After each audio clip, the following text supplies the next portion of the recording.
Hi, and welcome from the NTD TV studios in New York. I'm Christine Moon, and this is Asia Talk. Today, my guest is Matt Kutolowski. He is a scholar in Chinese religion and culture. He's a faculty fellow and PhD candidate in the Department of East Asian Languages and Cultures at Columbia University. Today, Matthew is going to tell us a bit about really an enigma for a lot of us in America and around the world, the persecution of Falun Gong. It's so widespread these days. We've all heard about it. Those of us in Manhattan have seen torture demonstrations by Falun Gong practitioners depicting what these practitioners say is going on to their friends and relatives who practice over in China. Matthew is sort of an expert in a historical sense. He's been studying this at graduate school, and he also knows about this persecution on a very personal level. He's lived in both China and Taiwan recently while this persecution has been going on. Thank you so much for joining us today and being on the program and sharing your expertise with us. It's my pleasure. Great. So you've been studying the Falun Gong movement in China since 1999. Yes, that's right. And can you tell us when the persecution began? Yeah, the persecution began in July of 1999, July 20th unofficially, July 22nd officially. And it was at that time that the Chinese government, acting under orders from the then President Jiang Zemin, banned the practice. And by banning it, that meant that people were no longer allowed to practice Falun Gong in public, to read Falun Gong literature, to share literature, information, or any materials with others about the practice. And then quickly it became a crime to also practice this in private. So it was in the summer that they tried to begin effacing and removing the Falun Gong from Chinese society. And you were in China, if I'm correct, right before the persecution began and when the persecution first started. Can you tell us what you saw? I mean, did you see it immediately take place after the persecution started on July 20th? Did things change? Yeah, things did change, and it was dramatic the way they changed.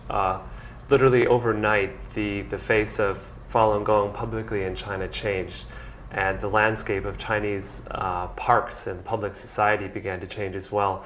For example, I was at the campus of Tsinghua University in Beijing that summer, and typically in the morning you would have literally hundreds of people just on our campus alone out in the parks gathering together to do the exercises of Falun Gong. But overnight when it was banned, signs were posted in the parks, the police began patrolling, and nobody was to be found there. I went out in the morning and suddenly everybody was gone. Mm-hmm. And it turned out that night police, and including actually the army was brought in, had begun raiding homes and apartments, dormitories where people who practiced or were affiliated with Falun Gong stayed, and taking them off to jails and custody, later labor camps.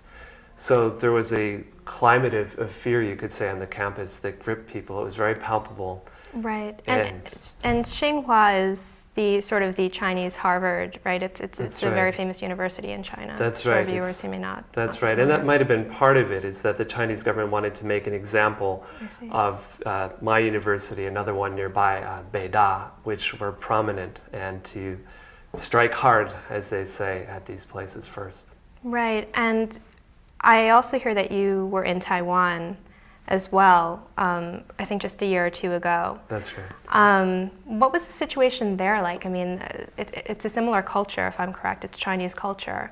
Is the practice also banned there?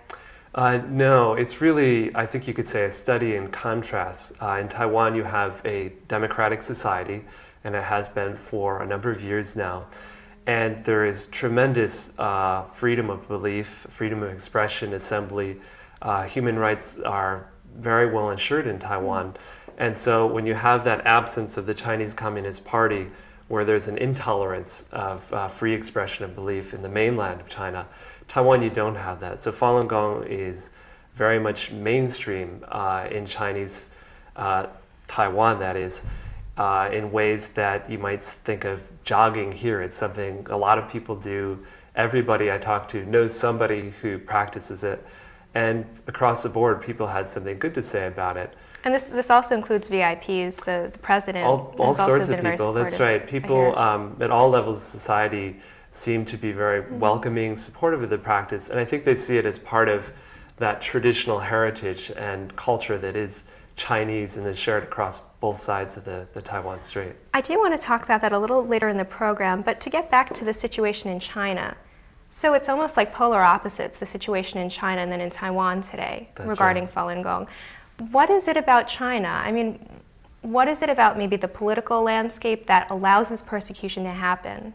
Yeah, well, what you have, the first thing to understand is that the Chinese Communist Party has a monopoly on power, and they do not allow to any real extent other political parties, other political groups, political movements of any sort.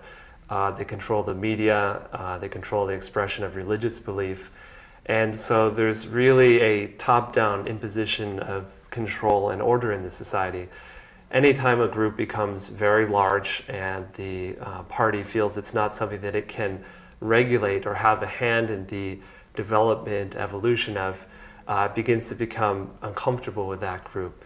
So when Falun Gong began to grow in popularity, this is in the 1990s, the mid-1990s, certain persons in the Chinese government, but by no means everybody, began to think about ways to get a handle on this. And so they began investigating Falun Gong at that time and trying to find something wrong with it. The way I think of it is to find a handle, so that if it got too big, they could say, okay, on these grounds, we've got to, put a stop to this and regulate what you're doing.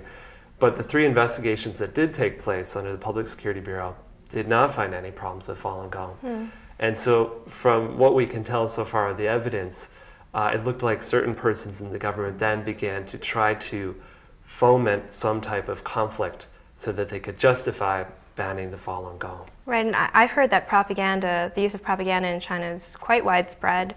And obviously, you probably feel it's played a big role in spreading this these lies about the practice, I guess, to the Chinese people. Would you say that's true? And that's sort of the reason why this persecution's been able to exist? I mean, it seems if there are so many people practicing before, and like you said, in Taiwan, everyone knows somebody that practices. It seems like that was probably the situation in China before 1999.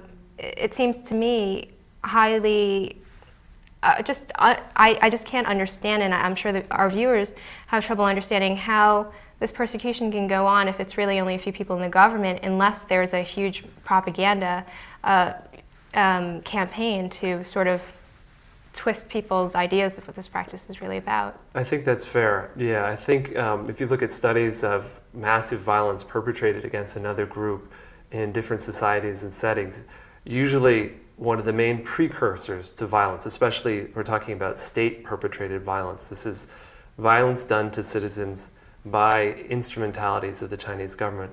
And the way that that usually begins is to try to dehumanize a group, to villainize a group. And unfortunately, that's very easily accomplished in China because the government controls the media. Most of the press in China is state-run, and those media organizations that are not state-run still have to answer to the party.